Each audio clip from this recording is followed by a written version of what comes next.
गणेश जी की पहली कथा है कि पौराणिक एवं प्रचलित श्री गणेश कथा के अनुसार एक बार देवता कई विपदाओं में घिरे थे।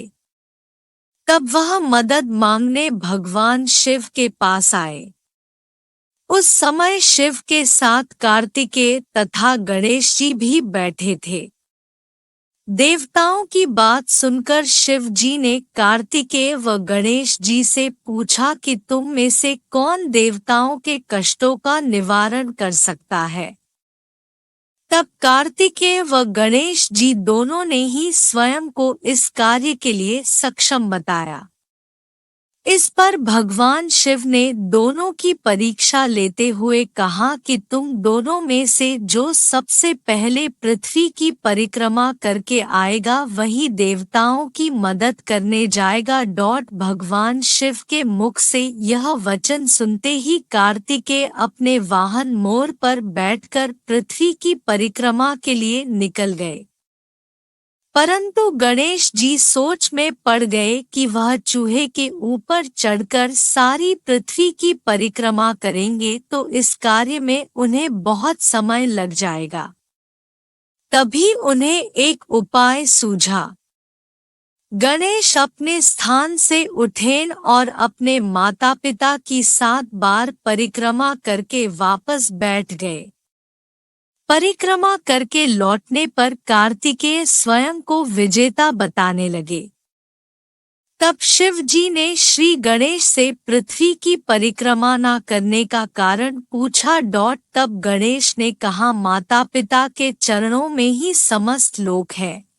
यह सुनकर भगवान शिव ने गणेश जी को देवताओं के संकट दूर करने की आज्ञा दी। इस प्रकार भगवान शिव ने गणेश जी को आशीर्वाद दिया कि चतुर्थी के दिन जो तुम्हारा पूजन करेगा और रात्रि में चंद्रमा को अर्घ्य देगा उसके तीनों ताप यानी दैहिक ताप, दैविक ताप तथा भौतिक ताप दूर होंगे।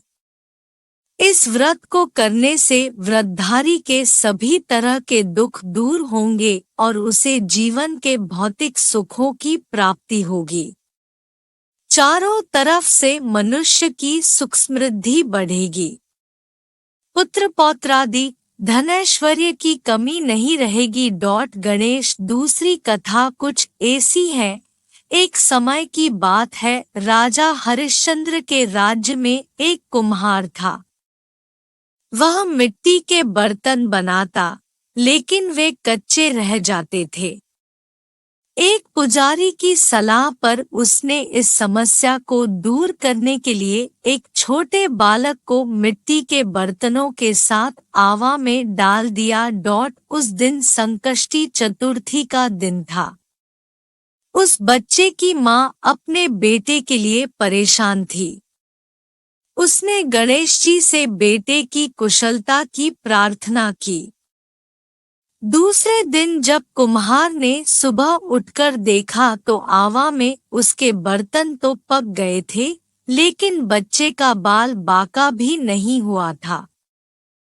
वह डर गया और राजा के दरबार में जाकर सारी घटना बताई। इसके बाद राजा ने उस बच्चे और उसकी माँ को बुलवाया तो माँ ने सभी तरह के विघ्न को दूर करने वाली संकष्टी चतुर्थी का वर्णन किया। इस घटना के बाद से महिलाएं संतान और परिवार के सौभाग्य के लिए संकट चौथ का व्रत करने लगी। तीसरी कथा कुछ इस प्रकार है। एक समय की बात है कि विष्णु भगवान का विवाह लक्ष्मी जी के साथ निश्चित हो गया। विवाह की तैयारी होने लगी। सभी देवताओं को निमंत्रण भेजे गए, परंतु गणेश जी को निमंत्रण नहीं दिया।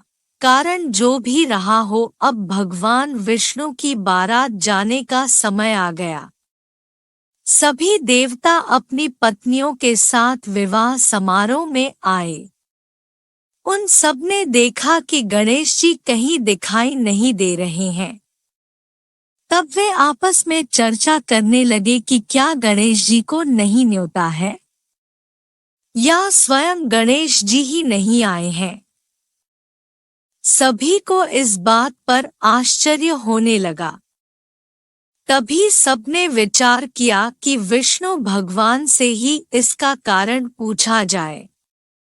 विष्णु भगवान से पूछने पर उन्होंने कहा कि हमने गणेश जी के पिता भोलेनाथ महादेव को न्योता भेजा है। यदि गणेश जी अपने पिता के साथ आना चाहते तो आ जाते, अलग से न्योता देने की कोई आवश्यकता भी नहीं थी। दूसरी बात यह है कि उनको 1.25 मन मूंग, 1.25 मन चावल, 1.25 मन घी और 1.25 मन लड्डू का भोजन दिन भर में चाहिए।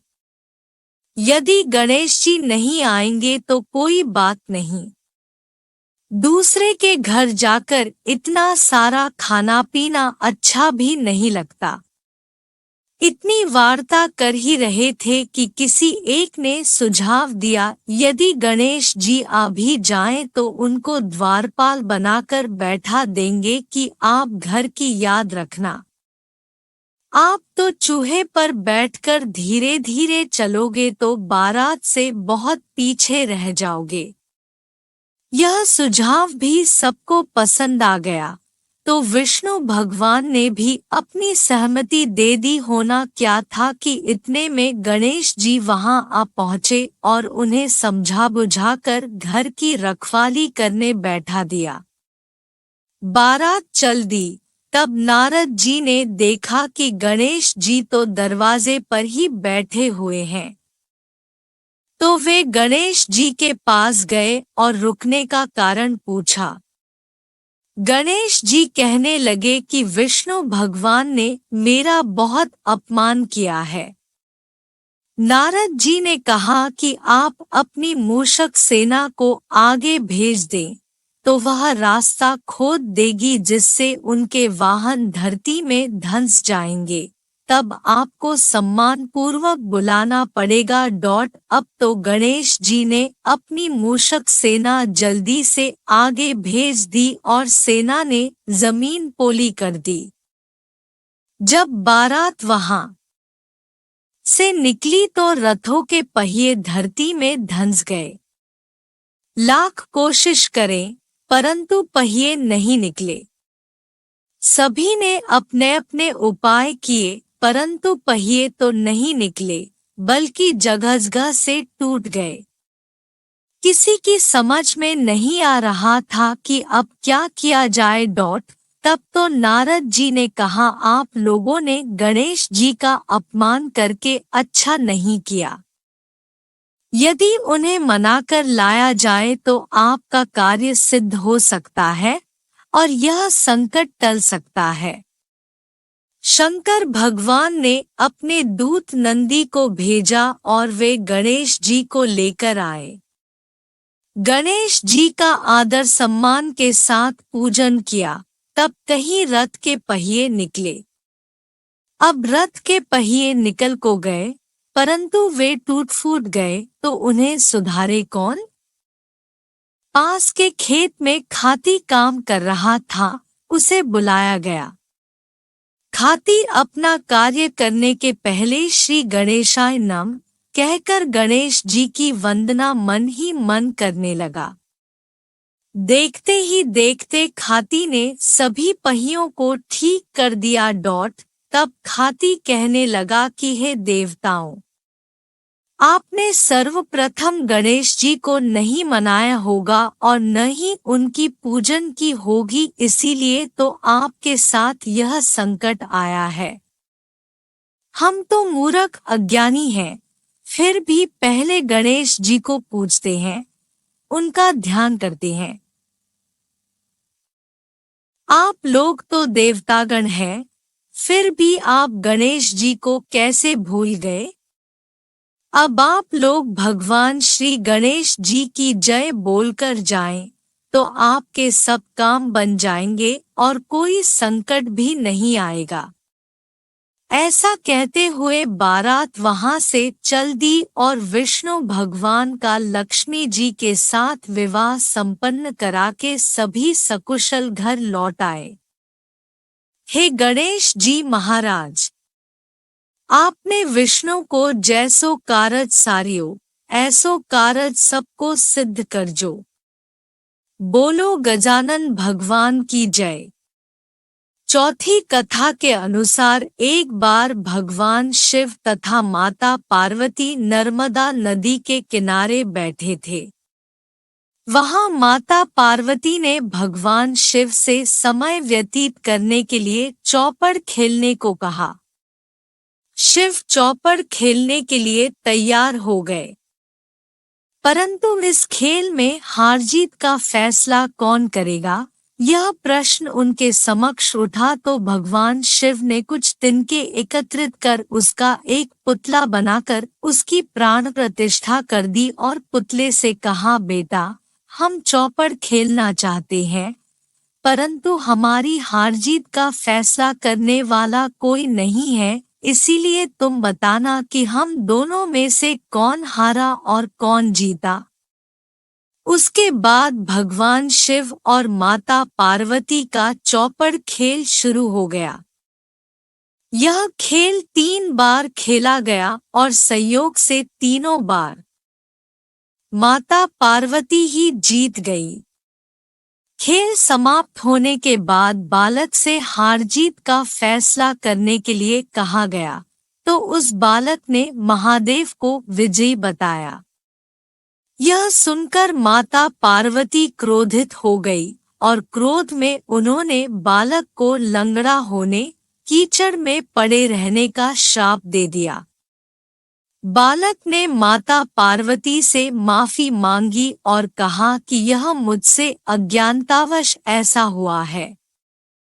मैंने किसी द्वेष भाव में ऐसा नहीं किया। बालक द्वारा क्षमा मांगने पर माता ने कहा, यहाँ गणेश पूजन के लिए नाग कन्याएं आएंगी, उनके कहे अनुसार तुम गणेश व्रत करो, ऐसा करने से तुम मुझे प्राप्त करोगे। यह कहकर माता पार्वती शिव के साथ कैलाश पर्वत पर चली गई। 1 वर्ष के बाद उस स्थान पर नागकन्याएं आईं। तब नागकन्याओं से श्री गणेश के व्रत की विधि मालूम करने पर उस बालक ने 21 दिन लगातार गणेश जी का व्रत किया। उसकी श्रद्धा से गणेश जी प्रसन्न हुए। उन्होंने बालक को मनोवांछित फल मांगने के लिए कहा। उस पर उस बालक ने कहा, हे विनायक, मुझ में इतनी शक्ति दीजिए कि मैं अपने पैरों से चलकर अपने माता पिता के साथ कैलाश पर्वत पर पहुंच सकूं और वे यह देख प्रसन्न हो। तब बालक को वरदान देकर श्री गणेश अंतर्ध्यान हो गए। इसके बाद वह बालक कैलाश पर्वत पर पहुंच गया और कैलाश पर्वत पर पहुंचने की अपनी कथा उसने भगवान शिव को सुनाई। चौपड़ वाले दिन से माता पार्वती शिवजी से विमुख हो गई थी। देवी के रुष्ट होने पर भगवान शिव ने भी बालक के बताए अनुसार 21 दिनों तक श्री गणेश का व्रत किया।